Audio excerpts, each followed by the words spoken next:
And hello again, dear ones. Reverend Robert with you here on a Friday night. It's 5 o'clock on the Mountain Time Zone, and that means it is time for the good news. A collection of stories that I trust will inspire you as we move into the weekend and be able to share some of these with your friends as well. Starting off tonight with a big, huge shout out and a big, huge thank you to Reverend Barbara Schreiner Trudell. Not quite yet, Diego. Sorry, I forgot to tell my producer about this one. Reverend Barbara has been hosting the last few weeks in a row, 4 weeks in a row, actually. And that's a big, huge thank you to her. I want to say that we've set up a revolving schedule where Reverend Barbara is going to be with us on the first Friday of every month. However, not next week because she picked up a few weeks for me, so she's getting a little break. I'm going to take us through the month of April, and she'll be back with us the first Friday in May. So thank you to Reverend Barbara Schreiner Trudell for that.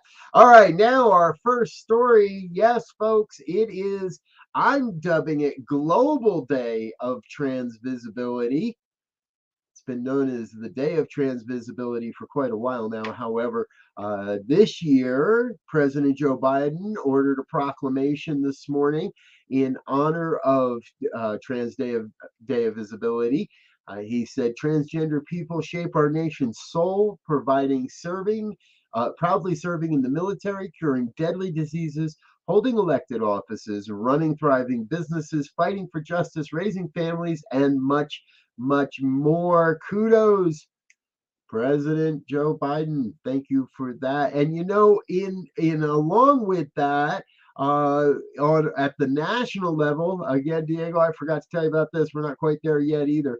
The Senator Edward Markey, a Democrat from Massachusetts, and Representative Pamela Jayapal, a Democrat from Washington State, introduced a transgender Bill of Rights today in the House and the Senate.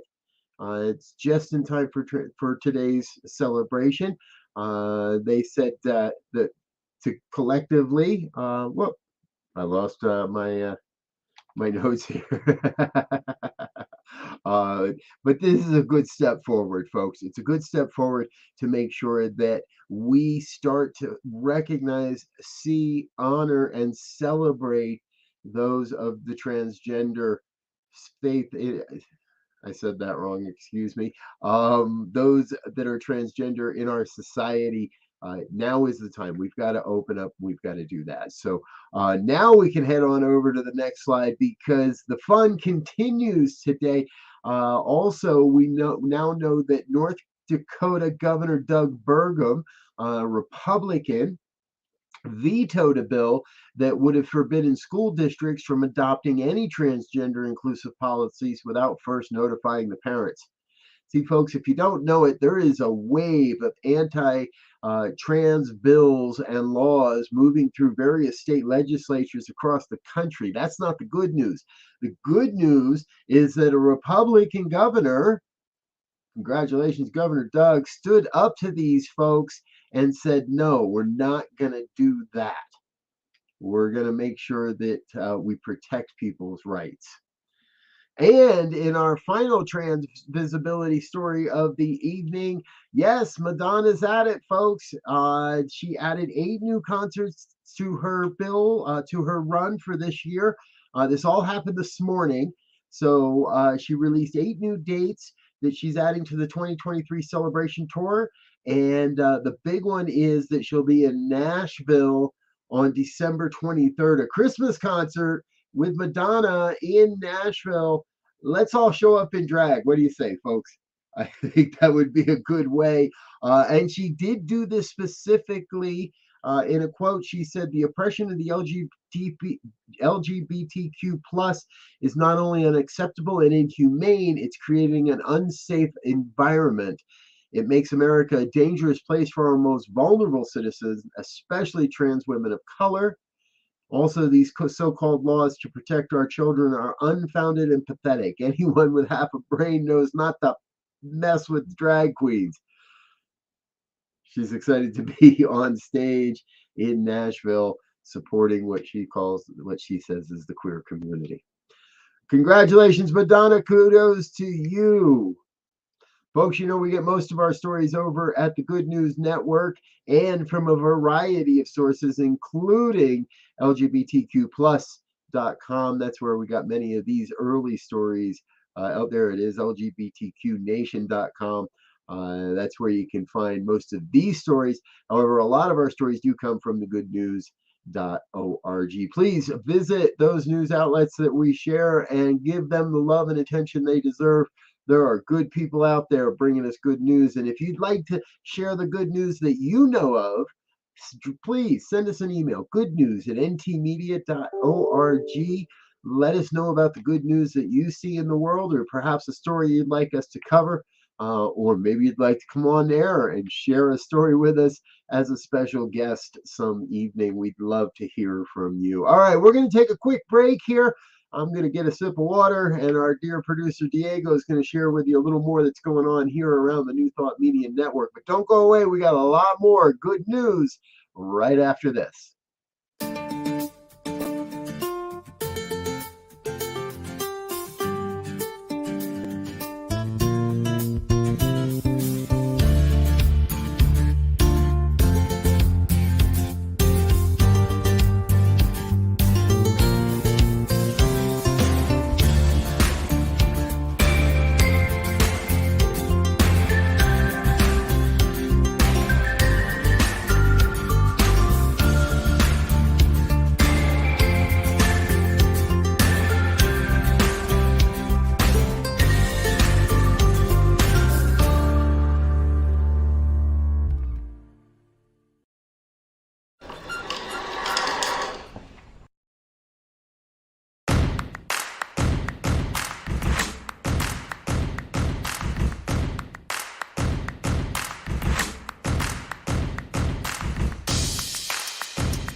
And we're back with more of the good news here on the New Thought Media Network.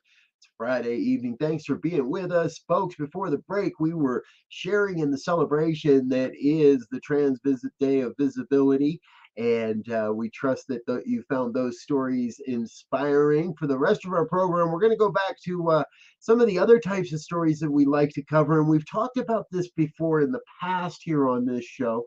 Uh, Concrete is one of the most intensive carbon producing concrete is incredibly carbon intensive. It takes a lot of carbon to create it.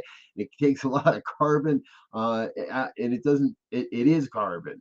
Well, Finnish researchers, it's Finland, researchers have discovered at the VTT Technical Research Center that they can create carbon negative concrete, and they believe they're gonna do it before they even really know how to do it. Now, see, one of the things that I didn't know about concrete is that it reabsorbs carbon over the years, and that can lead to the corrosion of the steel reinforced rebar that you often find in carbon. So they've been experimenting with different substitutes, and they discovered that slag from blast furnace smelting could be combined with a bioash to replace cement in concrete. Yeah. Now, the interesting part is that the slag can absorb higher amounts of carbon than cement. And so the team has determined that they can suck more carbon out of the air and put it in the slag before putting it in the concrete and then locking up the concrete, but also making the concrete less carbon intensive to create. You following? Oh my gosh. Takes an amazing mind to come up with some of these things, folks, and I'm grateful there are people that are doing it. Representative said last autumn we demonstrated lowering our product's carbon footprint by 60 kilograms per replacing Portland cement by replacing Portland cement with the slag. All right, Finland, good work. I love hearing these kinds of stories. You know, another story we've reported on over the last few years, folks, is the proliferation of 3D printing and specifically 3D printed homes. Well, a group in West Texas, Swedish designers, Barke Ingels, and a 3D printing company out of Austin known as Icon have partnered up, and they're going to print a hotel on an old RV hotel campground. It's all happening in a community known as Marfa, Texas. They've got 62 acres there, and they intend to start building early next year. However, they're lining up all the permits. They're getting everything in order. And one of their primaries said the promise of 3D printing is that the printer doesn't care how complex the design is. If it uses organic curvatures, dome-like shapes, or hyperbolic paraboloids, and all of it is possible. All the printer cares about is how long it takes to print and how much material it's going to need to deploy. And here's where they get even more innovative. The builders are going to include dirt from the surrounding area to ensure that the buildings blend in with the natural environment. Here's the fun part, folks. This hotel is on the border of Big Bend National Park, and it's going to be a haven for star watchers and other astronomy type folk. There's going to be skylights in every room, and it costs about 30% less than traditional building methods and being 350% stronger overall as material. Good thinking, folks. West Texas, the future of 3D printed sky resorts. I love it. Hey, let's go back a little bit. Let's go back to the 400s AD. Archaeologists made a great big discovery this recently while examining a golden pendant. What they've decoded are the words, "He is Odin's man." That makes this object the oldest ever found to bear the name of the Norse deity Odin. The pendant, officially called a bracteate, was found in a gold hoard near the village in Denmark on the Jutland Peninsula. This happened in 2020. The newly transcribed inscriptions, however, recently revealed that Odin's name is 150 years older than previously thought. Now, I'm not a big Norse god type of guy, but this absolutely puts Odin in a different category, as it were. And they had this, the National Museum had it for about 170 years and didn't have any idea what they had here. This is big, big proof of Odin's place in Norse mythology. I chose that story today because I wanted to have a little bit of a gold theme, and our next story is one of those human stories that just inspires the heck out of me because you never know what's going to happen and you never know what good might happen in your world as well. I want to introduce you to Darren Camp. Now, Darren, that rock you see right there that Darren's holding, that weighs about 10 pounds. Darren did not find the rock.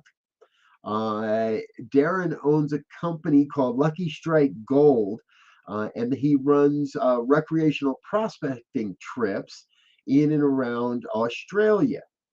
And the region where he does his business is known as the Golden Triangle. Now, he's been doing it for over 43 years, and a guest of his, an amateur gold hunter, showed up and found this over 10 pound piece of rock with a Minelab Equinox 800. It's about an $800 metal detector. Camp said he probably had a little bit more than luck on his side. It is, however, the largest rock that Camp has ever found. He personally had found a 24-ounce piece at one time.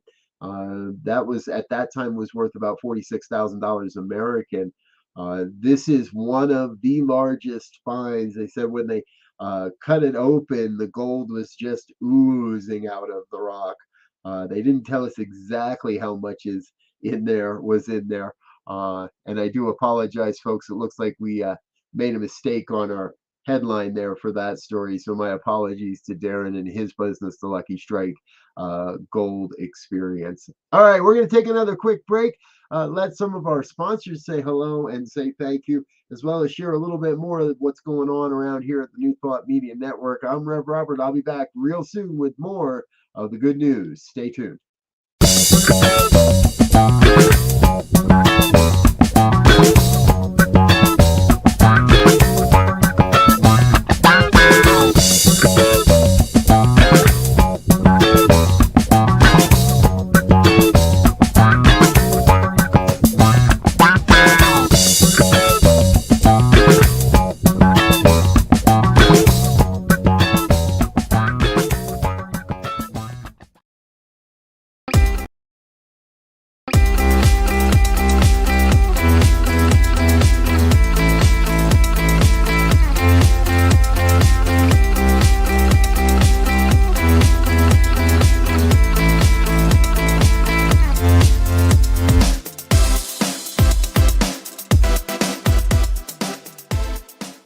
New Thought Media Network is on the rise.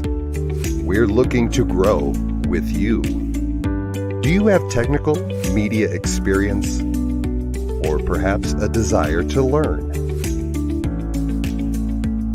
Are you willing to volunteer your precious time and attention? We share this message to benefit all. If you possess a computer with a camera and a microphone, we will share our knowledge with you. Behind the scenes or being the star, let us bless our one. Contact us at info@ntmedia.org.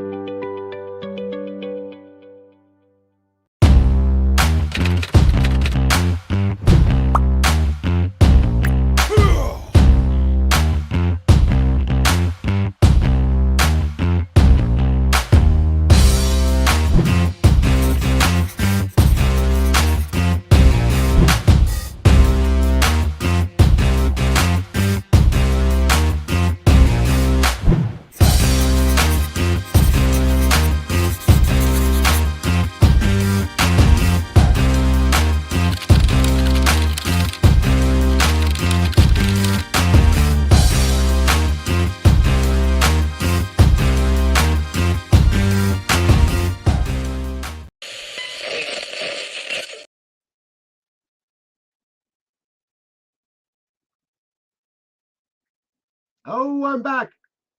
Sorry, folks. I'm back with more of the good news here on the New Thought Media Network. Brother Diego showed that reminder that we have our Science of Mind and Spirit Saturday morning conversation series coming up tomorrow. And I went to look to see who's on board and who you can look forward to seeing and realize that it's me. Yeah, that's right. It's me. So I got a little bit of homework to do tonight. Plan to join me tomorrow morning at 9 a.m. Mountain Time for the Science of Mind and Spirit Conversation Series. All right, we're back with some more of the good news here on the New Thought Media Network. You know, President Biden was at it again last week, and he named what is known as Spirit Mountain, also called Ave Kwame, in Nevada as a national monument. Now, this mountain is sacred to several Native American tribes, mostly the people of the Fort Mojave Indian Reservation. Spirit Mountain sits at the confluence of the Mojave and Sonoran deserts at the southernmost point of Nevada. Yeah, you remember, Nevada comes to that real close little point at the bottom, and that is Ave Kwame. Now, the designation covers over 506,000 acres. It's one of the largest tracts of land to come under federal protection since President Biden took office, and will really fill in a space in that area It fits in with a number of other monuments that are coming together and are going to be a national park someday. That includes Spirit Mountain, South McCullough, the Weethump Joshua Tree, Nellis Wash, and Bridge Canyon. It also borders along Lake Mead National Recreation Area, the Mojave Trails National Monument, the Mojave National Preserve, and Castle Mountains National Monument. So again, part of a much larger plan to create a new national park down the road, and this designation is important to make sure that this area is included and saved and protected. The slopes and flatlands around Ave Kwame are dotted with important sites dating to modern Indian times, but also back as far as the Neolithic period. There are rock shelters, petroglyphs, and sacred sites. All will be sheltered under the designation as a national monument. Thank you, President Joe, for another good story preserving our native lands and preserving the heritage of the Native Americans. Hey, folks, here's another interesting story that I found over at the Good News Network.org. A survey of 2,000 Americans looked at their sentiments around environmentalism and their thoughts on other major issues. Here's some of the results. 7 out of 10 people feel they are they get more ethically responsible as they've gotten older. That's a 71%. Over the last year, U.S. adults have also been taking small steps in their everyday lives to do the right thing, such as starting conversations with their loved ones about going green. That scored 39%. 37% said they donated clothing. 36% said they purchased sustainable products. Other regular habits include avoiding littering, 51%. That seems rather low, folks. I think we could get that a lot higher. Recycling, 49%. I think that could go a lot higher as well. And using compostable eating materials like plates and cups, up at 46%. That one's been climbing over the last number of years. Gen Z and millennials were especially likely to answer in the affirmative and the positive on this. Folks, it's that time. We take these small steps and we're able to make the world a little bit cleaner and a little bit greener. And over time, that's going to add up. So we want to say thank you to everybody. And I'm going to say it, avoiding littering at 51%. We can do much better, ladies and gentlemen. Let's get that avoiding littering up there to 100% for next year. It's not that hard to put your litter in your pocket. All right, one of our shout out stories of the week. This goes to the city church in Gastonia, North Carolina. The pastor there has been helping to feed children in need throughout his county with clothing, housing, food, and the such for quite a while now. And recently, he ran across a news article about the growing number of kids whose school lunch accounts were unpaid, were in arrears. They had lunch debt. Well, lunch debt had become such a problem across the school district, Gaston County, and that's where Pastor Dickie Spargo learned that there was an outstanding total of $13,000 in lunch debt. Well, Spargo was quoted as saying, "We decided that we're going to start it with our church and take up an offering and see what would happen." Well, in less than 2 weeks, the congregation raised $23,000, more than enough to pay the existing school debt, and the extra money is going to roll over into a fund to help pay for next year's school debt. I got a feeling you might see other churches helping to raise a little bit more money as well. And folks, this is one of those places to me, I think this is a great opportunity as a grassroots, whether it's as an individual or an organization. Your community could easily raise some funds and pay off some school lunch debt. You yourself I am sure, could walk into a school and pay off the school lunch debt anonymously of a handful of kids. There's a way we can do this in our society in this day and age. There's no reason any child should be going hungry in our schools and accruing debt for food. We can take care of this. This one's well within our grasp. Thank you again, Pastor Dispargo, for leading the way and letting us know what's truly possible in this world. Hey, and our final story tonight, this is another one that just warms my heart because it's about what's possible in the world. We've recently passed the 1 year mark of the war between Russia and Russia's aggression towards Ukraine. But here's one of the ways that the Ukrainian people are returning the favor. A group of Ukrainian refugees have been living in Minneapolis, Minnesota, and they arrived a few months ago. Seven of them had made a two, and I'm sorry, and seven of those people signed up to move to take a road trip to Mississippi and help with the tornado relief. Now, I am aware that the Midwest is facing some dramatic storms even as we speak. Little Rock, Arkansas, had a tornado touch down in mid city. In an urban area earlier this evening, so our hearts and our prayers and our backs go out to you, because here are a group of Ukrainian refugees who took it up and said, "We'll go help." A team of volunteers headed down to North Fort, Mississippi. They were expected to arrive last Tuesday. This all happened last week, and they were able to come in and really help clean up. They took predominantly water and other food supplies and just loaded up the trucks and their cars and went. It's another way we can make a difference, folks. Mother Nature is moving through some cycles, and we're seeing the experiences of climate change even right now. And so, if you're in range of people that need help and have what you can to support, please do so.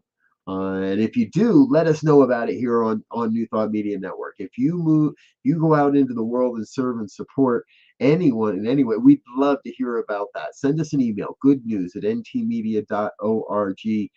Let us hear about what you're doing in the world. We'd love to showcase your good efforts here on our program as well. All right, folks, I got to get out of here. It's a Friday night, and yesterday was my anniversary. So join us here on the New Thought Media Network if you'd like to tune into a special wedding presentation tomorrow evening at 6 on our YouTube channel, and only on our YouTube channel.